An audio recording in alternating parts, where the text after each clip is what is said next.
Bonsoir à tous et à toutes. Avant toute chose, je voudrais excuser les absents qui ne seront pas avec nous ce soir. Donc, nos trois sénateurs, Pierre Cuypers, Anne Chain-Larcher et Claudine Thomas, et ainsi que monsieur le préfet et le sous-préfet. Et puis Jean-François Parigi, notre président de département, qui ne peut pas être avec nous ce soir, mais qui nous a transmis une vidéo et qui nous a envoyé un petit message qu'on va regarder maintenant.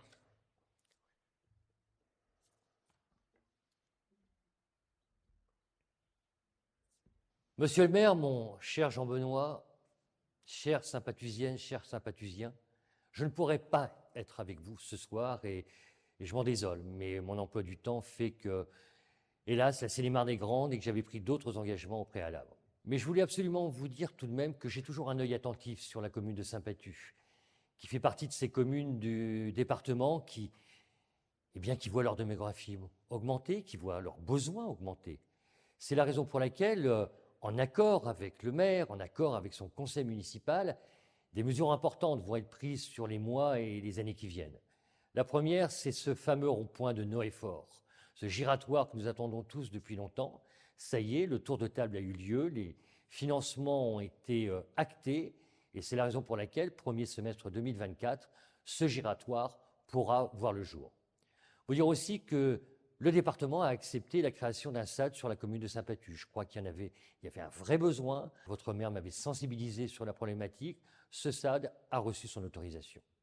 Et puis, il y a notre centre de loisirs, où 600 000 € sur 3 ans vont être débloqués pour la création de ce centre de loisirs. Là aussi, un signe très fort devait être envoyé vers la population, vers nos jeunes. Et c'est la raison pour laquelle, bien naturellement, ce fonds d'aménagement a été voté. Voilà, mes amis, ce que je voulais vous dire que je ne suis pas là physiquement, mais que par le cœur, j'aurai toujours une pensée vers Saint-Pathu, qui, ne l'oublions pas, faisait partie de ma circonscription quand j'étais député, et c'est la raison pour laquelle je serai toujours à vos côtés. Encore une fois, une très très belle année 2023, une bonne santé, et vous dire que c'est avec grand plaisir que je reviendrai sur Saint-Pathu dans les mois qui viennent, car c'est une commune qui bouge et obligatoirement, je serai amené à y aller. À bientôt.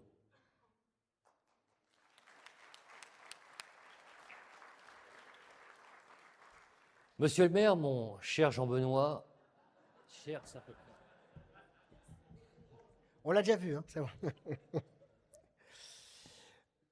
Monsieur le président de la communauté de communes, mon cher Jean-Louis, mesdames et messieurs les maires, alors je vais en citer quelques-uns parce que j'ai quelques amis qui sont là, Pascal Hirault, maire de Montgé-en-Goël et président du SMITOM, Didier Debry, le premier adjoint de Charny qui remplace Xavier, qui est retenu ailleurs, mes deux amis, Michel Mouton et Daniel Dometz, maire de Lomperrier et Saint-Marc respectivement. Je crois qu'il y a aussi Yannick Urbaniak de Nantouillet qui vient d'arriver, il doit être dans le secteur. Mesdames, messieurs les élus, monsieur le représentant du diocèse, le père Piotr, mesdames et messieurs les représentants de la gendarmerie et des pompiers en vos grades égalités, mesdames et messieurs, chers amis.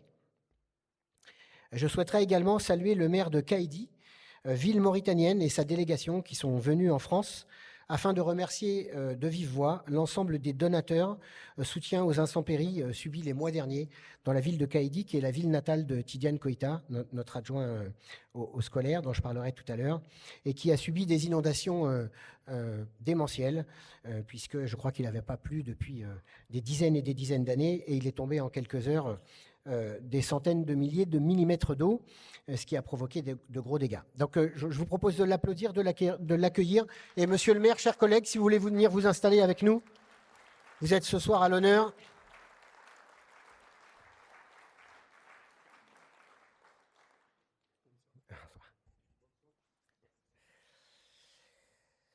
Alors, c'est une joie immense de vous retrouver 3 ans après pour cette traditionnelle cérémonie de vœux, et je vous souhaite la bienvenue dans notre centre culturel pour cette belle soirée qui s'annonce. Une année 2023 qui débute dans un contexte international excessivement compliqué. Effectivement, depuis de nombreuses années, vous le savez, la guerre avait déserté le continent européen, et malheureusement, elle y a fait un retour fracassant en 2022. S'y ajoute une grave crise énergétique due, et n'ayons pas peur des mots, à une très mauvaise gestion de nos ressources, en particulier le nucléaire, qui nous assurait une indépendance énergétique importante et que l'on a trop longtemps délaissée, ce qui nous met aujourd'hui dans une situation très délicate.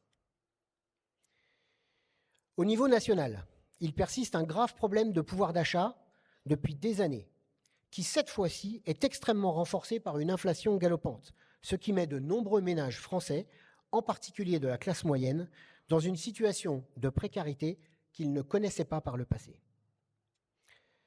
Et donc mon premier vœu pour l'année 2023 me pousse à espérer que l'on ait des dirigeants clairvoyants et qui prennent les bonnes décisions, ce que nous, à notre échelon communal, nous essayons de faire dans l'intérêt général et dans le but d'améliorer le quotidien de nos administrés. Avant de vous parler de la commune, je vais vous dire un petit mot sur l'intercommunalité, mais Jean-Louis, ici présent, vous en parlera mieux que moi après. Notre intercommunalité a des compétences différentes de la commune. Assainissement, eau, petite enfance, ordures ménagères. Pourquoi je vous en parle ? Parce que c'est d'actualité. Nous allons avoir une petite révolution sur les ordures ménagères. Nous passons d'une taxe fixe et arbitraire, basée sur la valeur locative de la maison, à une redevance qui correspond à une utilisation réelle du service. La même chose que pour l'eau, quand vous ouvrez le robinet, vous payez, quand vous le fermez, vous ne payez pas. Pareil pour l'électricité, vous appuyez sur le bouton, vous payez l'électricité, vous éteignez la lumière, vous n'en payez pas. Alors effectivement, pour certains qui payaient peu, vont devoir payer un peu plus. Vous dire que c'est une volonté de notre part, pas du tout.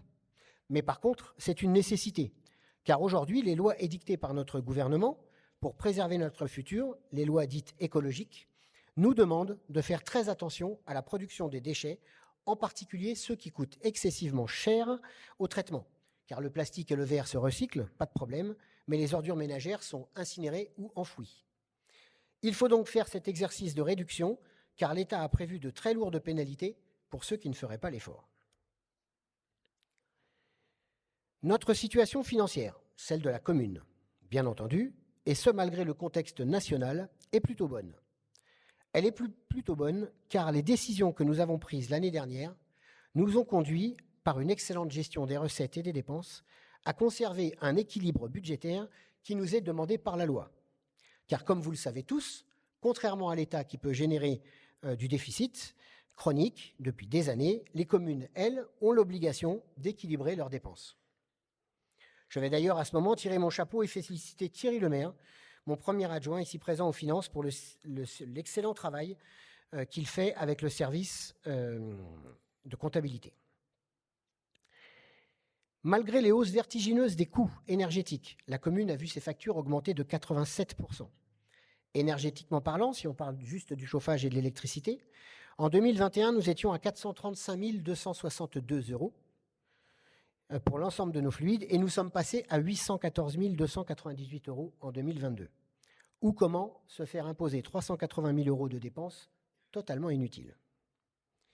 Malgré cela, nous avons à ce jour un résultat qui sera positif sur l'épargne brute, qui est, vous le savez, l'indicateur de bonne santé d'une collectivité, en hausse assez significative, et ce qui va nous permettre de relancer les investissements qui étaient au point mort depuis le début du Covid.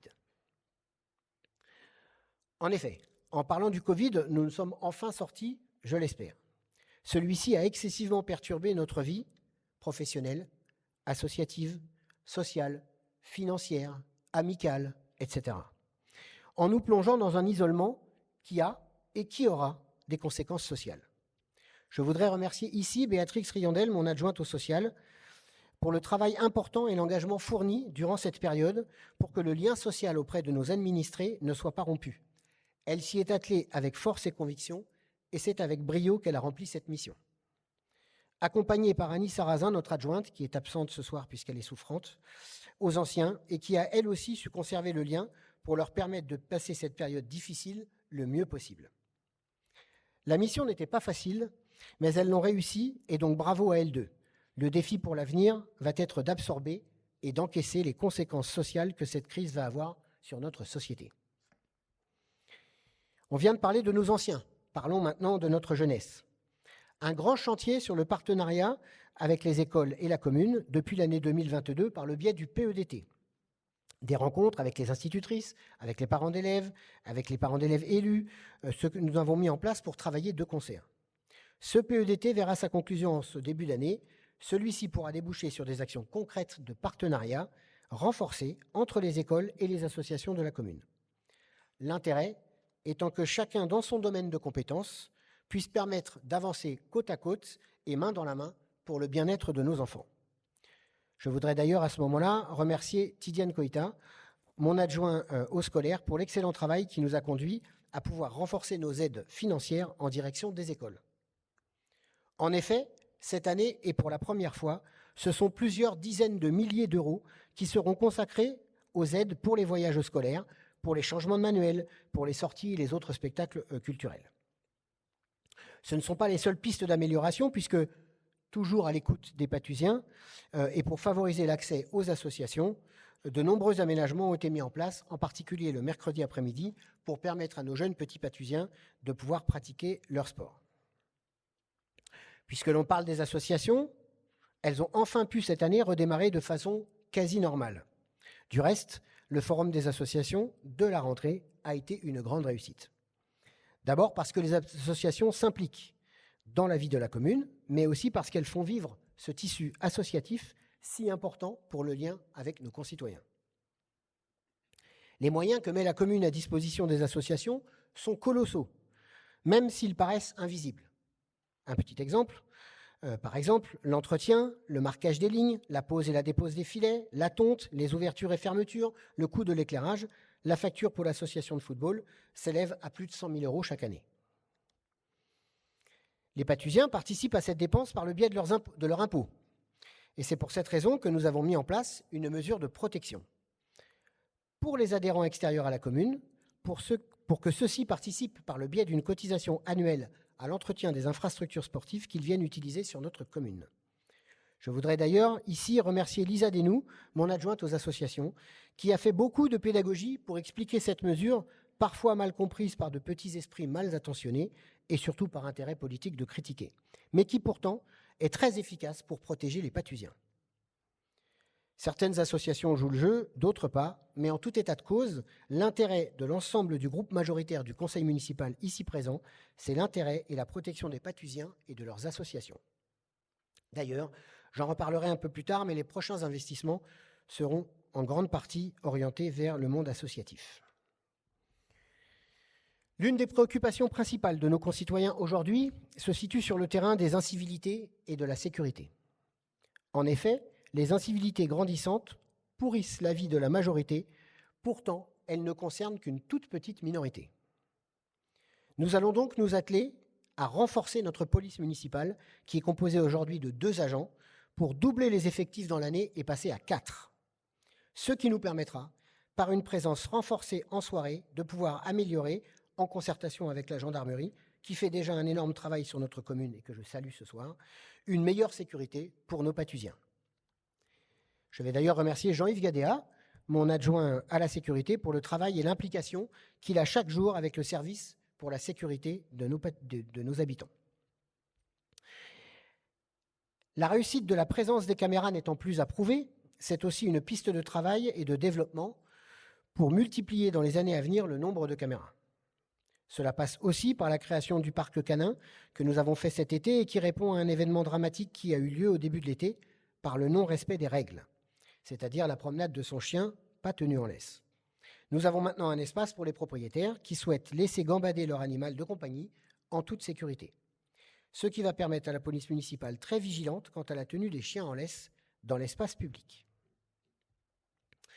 Nous avons aussi, pour terminer sur ce sujet, un projet de locaux pour la police municipale, neuf et adapté à leur nouvelle mission.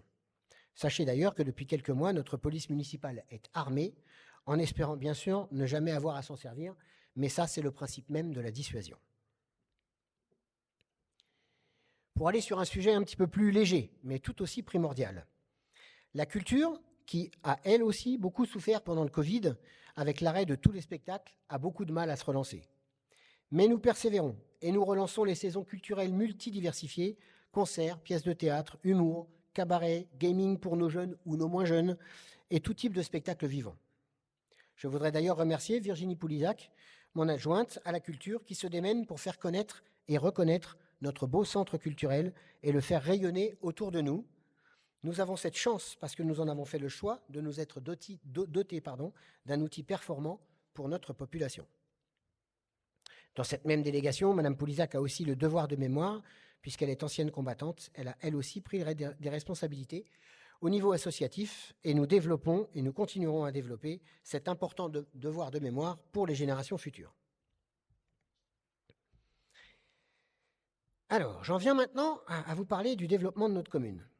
Et je vais commencer par vous parler de l'habitat. Comme je l'ai déjà dit et expliqué à de nombreuses reprises, notre rôle d'élu, c'est en particulier d'appliquer les lois de la République. En matière d'habitat, force est de constater que nous sommes hors la loi depuis bien longtemps, puisque nous devons un peu plus de 500 logements sociaux et que durant des années, nous n'en avions qu'une petite douzaine. Ah oui, alors aujourd'hui, pour rattraper le retard, il faut construire des logements, et en particulier des logements sociaux, mais pas que. Notre intérêt est de pouvoir répondre à la demande patusienne en premier lieu. Et je vais étayer mes propos d'un chiffre.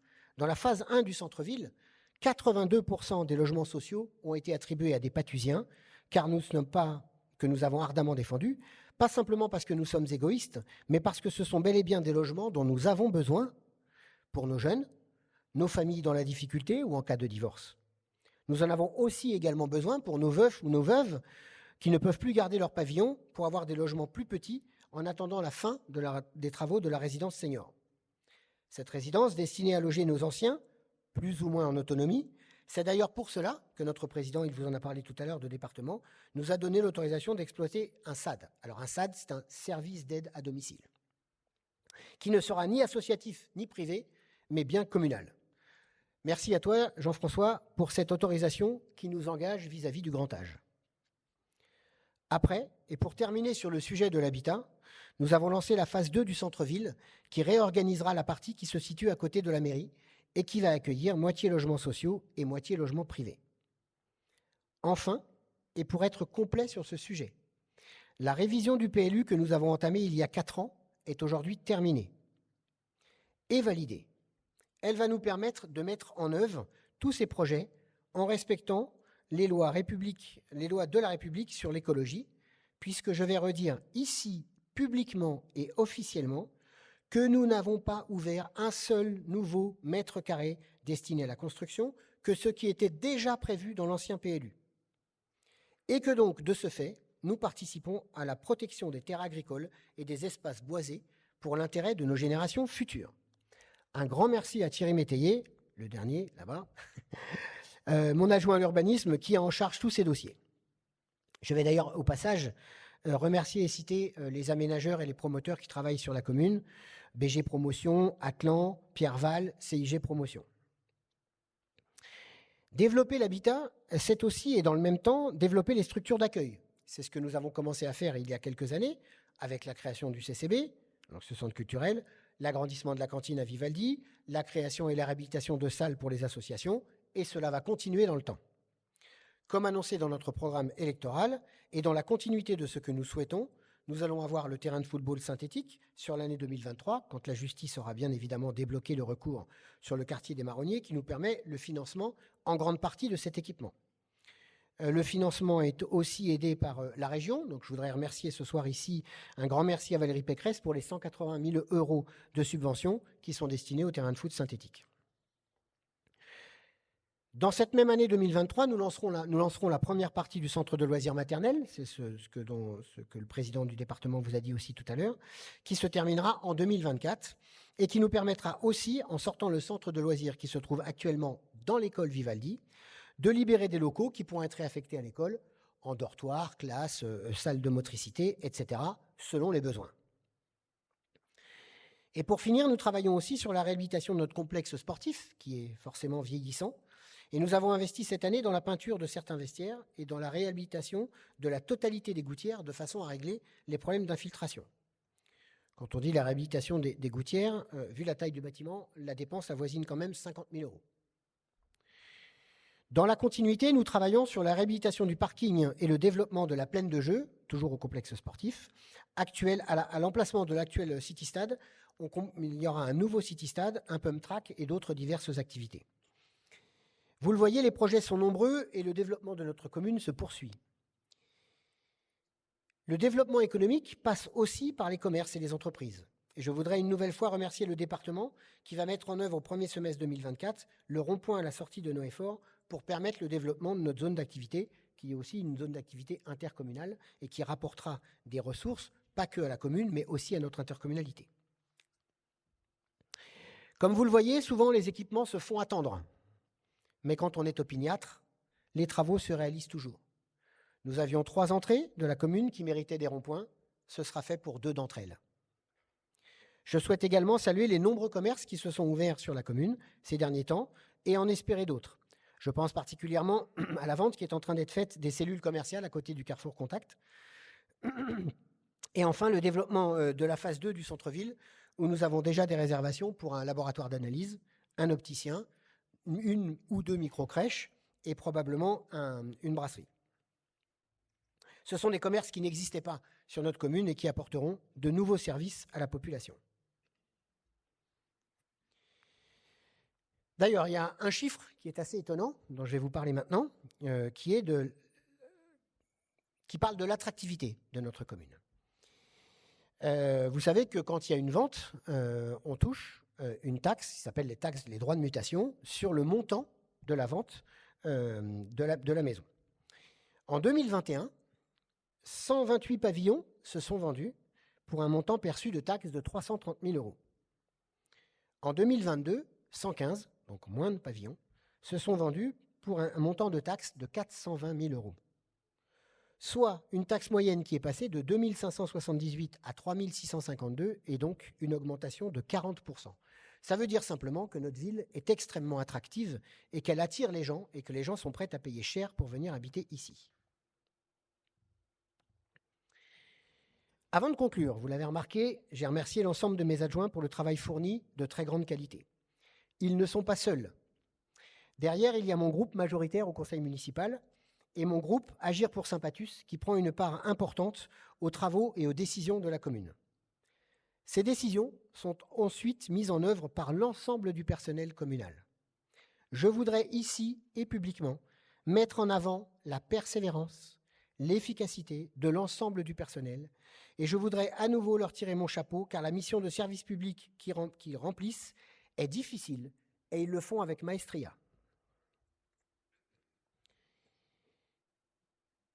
J'en arrive presque à la fin et je voudrais une petite mention spéciale remercier, j'ai remercié toute mon équipe, je voudrais remercier ma famille, ma fille, mon fils et ma femme qui sont dans des positions parfois pas faciles, qui ont du mal à supporter, et c'est normal, les nombreuses critiques qui sont faites, surtout quand elles ne sont pas justifiées ou quand elles sont tout simplement méchantes. Donc je les remercie d'être à mes côtés et de m'apporter le soutien qu'ils m'apportent tous les jours. C'est grâce à eux que je peux tenir. En conclusion, et pour pas être trop long, je sais, vous allez le dire, je l'ai déjà bien été, mais je voulais évidemment vous souhaiter une bonne et heureuse année avec en ligne de mire une excellente santé. Cette année, et compte tenu des difficultés que rencontrent nos concitoyens au niveau de leur budget et nous au niveau du budget de la commune, et contrairement aux rumeurs qui circulent, je vous annonce ce soir que non seulement nous n'augmenterons pas les taux d'imposition communaux, mais nous allons les rebaisser cette année. Ça va vous permettre de récupérer un petit peu de pouvoir d'achat et en ce moment, c'est pas une mince affaire. Alors, c'est pas un proverbe chinois, mon cher Jean-Louis, je te laisse ça, mais je vais vous faire 2 petites réflexions d'un essayiste américain qui s'appelle Mark Twain. Et la première, elle est un petit peu philosophique et elle est à destination, ils se reconnaîtront. Le danger, ce n'est pas ce qu'on ignore, c'est ce que l'on tient pour certain et qui ne l'est pas. Et puis l'autre, à destination de mon équipe, elle est courte, mais elle veut dire tout ce qu'elle veut dire. Ils ne savaient pas que c'était impossible, alors ils l'ont fait. Et, chers amis, on va pouvoir se retrouver pour maintenant le moment de convivialité autour des buffets. Alors, vous êtes très nombreux, donc on a essayé d'étaler les buffets un petit peu partout pour que tout le monde puisse en profiter.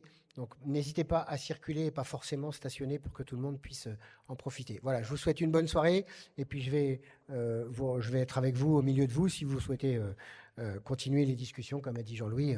Pas de souci, on est là pour ça. Voilà, merci beaucoup, passez une bonne soirée.